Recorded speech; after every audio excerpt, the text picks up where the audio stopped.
মেহেরপুরে উৎপাদিত সবজির দাম ও ক্রেতা না থাকায় জমিতেই নষ্ট হচ্ছে ফুলকপি।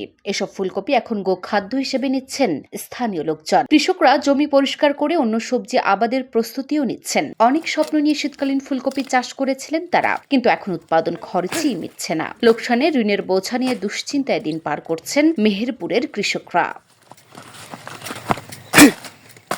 জানা গেছে, স্বল্প খরচে বেশি মুনাফা পাওয়ার আশা নিয়ে রোপণ করা ফুলকপি এখন লোকসানে ফেলেছে কৃষকদের। কৃষকরা বলছেন, প্রতি বছর শীতকালীন সবজি হিসেবে ফুলকপির চাহিদা থাকে, দামও ভালো পান তারা। কিন্তু এবছর নানান জাতের সবজিতে বাজার ভরে যাওয়ায় উৎপাদন ভালো হলেও মুনাফার অঙ্ক শূন্যের ঘরে। আমার এই কপিতে প্রায় 25,000 করে 50,000 টাকা 2 বিঘা জমিতে হলো খরচ হয়েছে, অথবা বিক্রি করতে পারছে না।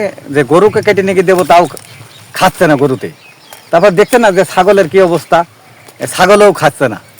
তো এখন কি করবো, এখন চাষি মানুষ, এখন ফুলকপি যে দামের অবস্থা 1 টাকা পিছু কেউ নিচ্ছে না। পুরো টাকাটাই মাটি, 3 লাখ টাকা লাভ করছিলাম, 3 লাখ টাকা সব মাটি। এবার পরে আবার 13 বিঘি ভুই কিনছি, 13 বিঘি ভুই কিনছি, তখন গাড়ি লোড করছি।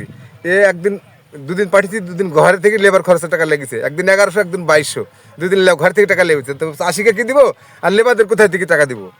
এবারে যে আবার নতুন করে কিনছে, যে মাল সব ফোটা, এই যে মালটা যে বিক্রি করবে, ফোটা মাল তো বিক্রি হবে না বাজারে। ভালো মাল ছাড়া তারা ফোটা মাল বিক্রি হবে না। শর্টকাট করে গাড়ি যেত, তাতে চাষি ব্যবসায়ীর কিছু ইনকাম হতো।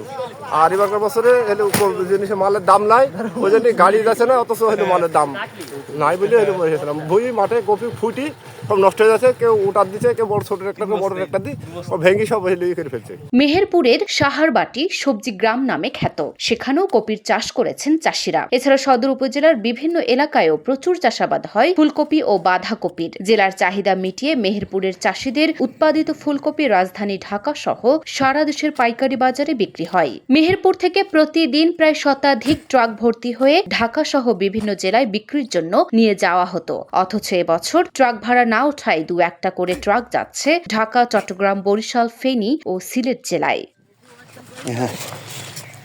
মেহেরপুর জেলা কৃষি সম্প্রসারণ অধিদপ্তর থেকে প্রাপ্ত তথ্য মতে, জেলায় এবছর ফুলকপির আবাদ হয়েছে 1120 হেক্টর, বাঁধাকপির আবাদ হয়েছে 1060 হেক্টর। এর মধ্যে গাংনী উপজেলায় বিভিন্ন মাঠে 160 হেক্টর ফুলকপি এবং 155 হেক্টর বাঁধাকপির আবাদ হয়েছে। কৃষকদেরকে উত্তম কৃষি চর্চার মাধ্যমে পণ্য উৎপাদন করার জন্য পরামর্শ দিচ্ছে। উত্তম কৃষি চর্চা যদি আমরা সফল হই, তাহলে সেখানে বিষ কম লাগবে, কৃষকের উৎপাদন খরচ কমে আসবে এবং আমাদের বাইরের যেসব ক্রেতা আছে তারা এগুলোর অধিক মূল্যে নিতে চাইবে, যেহেতু তারা বিষমুক্ত সবজি পছন্দ করে। সেই হিসাবে আমরা কৃষকদের উত্তম কৃষি চর্চার মাধ্যমে